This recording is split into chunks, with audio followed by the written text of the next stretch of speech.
తెలంగాణ రైతులు రైతు భరోసా కోసం అయితే ఎదురు చూస్తున్నారు. ఇందుకు సంబంధించి కూడా ప్రభుత్వం నుంచి కూడా చిన్నగా ఒక క్లారిటీ అయితే వచ్చినట్టు మనకు కనిపిస్తుంది. ఈ రైతు భరోసాకు సంబంధించి కూడా ఒక అప్డేట్ అయితే ప్రభుత్వం నుంచి వచ్చినట్లయితే మనకు సమాచారం అందుతుంది. మనం చూసుకోవచ్చు సంక్రాంతి పండుగ సందర్భంగా అయితే ఏసంగి సీజన్ సంబంధించి కూడా రైతు భరోసా రైతుల ఖాతాలో జమ చేయాలని చెప్పేసి కూడా ప్రభుత్వం భావిస్తున్నట్లయితే మనకు వార్తలు వస్తున్నాయి. ఇందుకు సంబంధించి కూడా ప్రభుత్వం నుంచి ఎలాంటి ప్రకటన రానప్పటికీ కూడా ఇందుకు సంబంధించి కూడా అధికార యంత్రాంగం అయితే పూర్తి ఏర్పాటు చేస్తున్నట్లయితే మనకు సమాచారం అయితే వస్తుంది. ముందుగా ఏంటంటే సాగు చేసిన భూమికి మాత్రమే రైతు భరోసా ఇవ్వాలని చెప్పేసి కూడా తెలంగాణ ప్రభుత్వం నిర్ణయించి ఇందుకు సంబంధించి కూడా శాటిలైట్ మ్యాపింగ్ ద్వారా అయితే సాగు భూములను గుర్తించి సాగు చేసిన భూమికి మాత్రమే రైతు భరోసా చెల్లించనున్నారు. ఇందుకు సంబంధించి కూడా ప్రక్రియ కొనసాగుతున్నట్లయితే మాకు తెలుస్తుంది.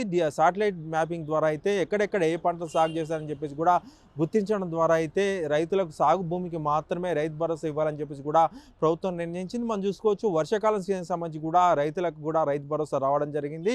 మొత్తం 9 రోజుల్లో 9,000 కోట్లను 69 లక్షల మంది రైతుల ఖాతాల్లో అయితే జమ చేయడం జరిగింది.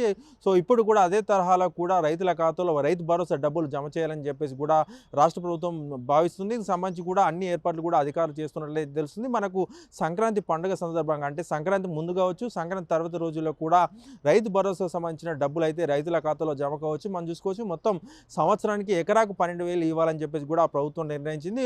వర్షాకాలం సీజన్ సంబంధించి కూడా ఇప్పటికే 6,000 రైతుల ఖాతాలో జమ అయిన సంగతి తెలిసింది. ఈసారి కూడా ఏసంగి సీజన్ సంబంధించి కూడా మరో 6,000 కూడా ఎకరానికి 6,000 చొప్పున అయితే రైతుల ఖాతాలో డబ్బులు జమ చేయడానికి కూడా ప్రభుత్వం సిద్ధంగా ఉంది. ఈ రైతు భరోసా సంబంధించి కూడా ఈ సంవత్సరం బడ్జెట్లో అయితే 18,000 కోట్లను కూడా కేటాయించారు. సో ఇప్పటికే 9,000 కోట్లు వర్షాకాల సీజన్ సంబంధించి కూడా రైతుల ఖాతాలో జమ చేయడంతో ఇప్పుడు మరో 9,000 కోట్లను అయితే రైతుల ఖాతాలో జమ చేయడానికి అయితే ప్రభుత్వం సిద్ధమైంది. అయితే మొదటగా మనం మాట్లాడుకోవాల్సిన విషయం ఏంటంటే 2023 అసెంబ్లీ ఎన్నికల సందర్భంగా అయితే కాంగ్రెస్ కొన్ని హామీలు అయితే రైతులకు ఇవ్వడం జరిగింది.